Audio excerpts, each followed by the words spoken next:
நம்ம இலக்கியாசிரியர்களுக்கு வணக்கம். நம்ம இலக்கியாசிரியர்ல கூடிய சீக்கிரமே நம்ம கௌதம் இந்த எஸ்எஸ்கே தடுக்க முடியாத அளவுக்கு ஒரு சூப்பரான பிசினஸ் செய்யணும் அப்படின்னு நினைக்கிறவங்க மறக்காம இந்த வீடியோக்கு லைக் பண்ணிக்கோங்க. இந்த டைரக்டர் எதுக்காக நம்ம எல்லாரையும் முட்டாளாக்கிட்டு இருக்காங்க அப்படின்னு தெரியல. இந்த அஞ்சலி என்ன தப்பு பண்ணாலையும் மாட்டிக்காத மாதிரியும், அதே சமயத்துல இந்த அஞ்சலி கடைசி வரைக்கும் நல்லவளாவே இருக்கிற மாதிரி பதினக்க காட்டிட்டு இருக்காங்க. கூடிய சீக்கிரமே இந்த அஞ்சலியுடைய எல்லா திருட்டுத்தனமும் நம்ம கார்த்திக், இந்த பைரவி, நம்ம ஜானகிமாவுக்கு எல்லாருக்குமே தெரிய வரணும். இந்த அஞ்சலியோடைய போலி கர்ப்பம் வெளியே வந்து இந்த அஞ்சலியை அந்த வீட்டை விட்டு வெளியே தள்ளணும் அப்படின்னு நினைக்கிறவங்க மறக்காம கமெண்ட் பாக்ஸ்ல தெரிவிச்சுக்கோங்க. வரப்போற எபிசோட்ல பல சுவாரஸ்யங்கள் காத்திருக்கு. அதை பார்த்து தெரிஞ்சுக்க இந்த வீடியோவை ஸ்கிப் பண்ணாம முழுசா பாருங்க. இந்த வீடியோ பிடிச்சிருந்தா மட்டும் லைக் பண்ணி நம்ம சேனல் இது வரைக்கும் சப்ஸ்கிரைப் பண்ணாம பார்த்துருந்தா சப்ஸ்கிரைப் பண்ணி கூட இருக்கிற பெல் ஐக்கானை தட்டி ஆளில் போட்டுக்கோங்க. அப்போ தான் நம்ம போகிற ஒரு உங்களுக்கு உடனுக்கு நோட்டிஃபிகேஷனாக வந்து சேரும். இப்போ இன்னைக்கான எபிசோட்லயே நம்ம கார்த்திக் கரெக்டாக வந்து சந்தேகப்பட்டாங்க.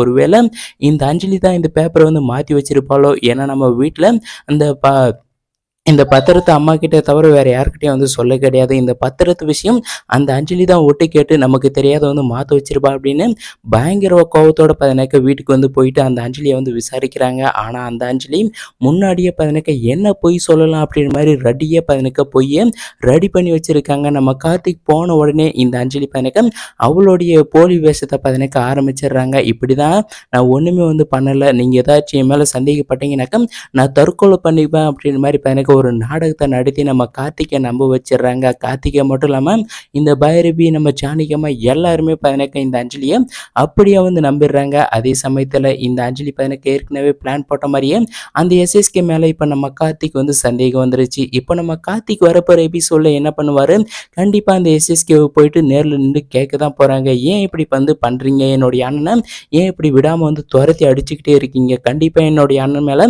நீங்கள் மறுபடியும் ஏதாச்சும் பண்ணீங்கன்னா நான் சும்மா இருக்க மாட்டேன் அப்படின்ற மாதிரி இந்த கார்த்திக் பையனுக்கு அந்த எஸ்எஸ்கே பையனுக்கு வார்னிங் பண்ணிட்டு வர போறாங்க. அப்போ அந்த எஸ்எஸ்கே வந்து நம்ம கார்த்திக் வந்து பதிலடி வந்து கொடுக்குறாங்க. என்ன சொல்றாங்க அப்படின்னா, கண்டிப்பா உங்க கௌதம நான் முன்னேறவே விட மாட்டேன், கௌதம் கண்டிப்பா பிச்சை எடுக்கிற நிலைமைக்கு நான் கொண்டு வரதான் போறேன் அப்படின்ற மாதிரி இந்த எஸ்எஸ்கே பையனுக்கு நம்ம கார்த்திக்கிட்ட வந்து சவால் விடுறாங்க. இப்போ நம்ம கார்த்திக்கும் நம்ம எஸ்எஸ்கேவும் பையனுக்கு எலியும் புனியுமா வந்து மாறிட்டாங்க. ரெண்டு பேருமே பையனுக்கு சண்டை போட்டுக்க வந்து ஆரம்பிச்சிட்டாங்க. அதை பார்க்கும்போது ஓரளவுக்கு வந்து சந்தோஷமா இருக்கு அப்படின்னு தான் வந்து சொல்லணும். இன்னொரு பக்கம் இந்த பைரவியும் பதினக்கம் வரப்போற எபிசோட்ல கால் பண்ணி இந்த எஸ்எஸ்கே பதினக்கம் மிரட்ட போறாங்க. இதோ பாரு எஸ்எஸ்கே, என்னுடைய மகனை நீ தொடர்ந்து வந்து டார்ச்சர் பண்ணிட்டே இருக்கு, நான் இதுக்கப்புறம் வந்து பொறுமையா இருக்க மாட்டேன், நான் சும்மா இருக்க மாட்டேன், என்னுடைய கௌதம நீ வந்து தொல்லை பண்றதை நிறுத்து அப்படின்னு மாதிரி இந்த பைரவி வந்து சொல்றதுக்கான வாய்ப்பு வந்து நிறையவே இருக்கு. இப்போ நம்ம கௌதம் சாரும் நம்ம இலக்கியாவும் என்ன பண்ண போறாங்க, நம்ம கௌதம் சார் பதினக்க மறுபடியும் ஒரு பேங்க்ல போயிட்டு லோன் கேட்கறதா வந்து சொல்லியிருக்காங்க. இப்பயாச்சும் அந்த கடவுளுடைய